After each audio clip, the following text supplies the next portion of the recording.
মানুষের চিরন্তন স্বপ্ন, সময়কে থামিয়ে রাখা। কোনো মুহূর্তকে যেমন আছে ঠিক তেমনভাবে ধরে রাখা। এই স্বপ্ন থেকেই শুরু হয়েছিল ক্যামেরার যাত্রা। খ্রিস্টপূর্ব ৫ম শতকে চীনা দার্শনিক মতি প্রথমবারের মতো একটি বাক্সের ভেতর ছোট গর্ত দিয়ে বাইরের দৃশ্য ভেতরে প্রতিফলিত হতে দেখেন। পরে গ্রিক দার্শনিক এরিস্টটল এবং 1826 সালে ফরাসি বিজ্ঞানী জোসেফ নিসেফোর নিয়েপস প্রথমবারের মতো আলো সংবেদনশীল পদার্থ ব্যবহার করে ছবি ধরে রাখতে সক্ষম হন।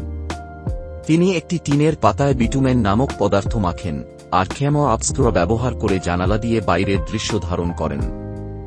এই ছবিটির নাম ভিউ ফ্রম দ্য উইন্ডোয়ার লেগুয়াস। এটি পৃথিবীর প্রথম স্থায়ীভাবে ধারণকৃত ছবি।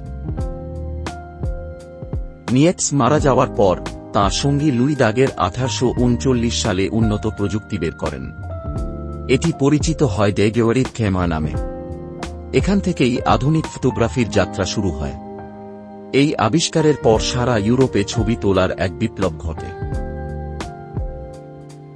19 শতকের মাঝামাঝি থেকে ক্যামেরা ধীরে ধীরে ছোট ও বহনযোগ্য হয়ে ওঠে। 1888 সালে জর্জ ইস্টম্যান কারেক ক্যামেরা বাজারে আনেন। এটি ছিল সাধারণ মানুষের জন্য প্রথম সহজ ক্যামেরা।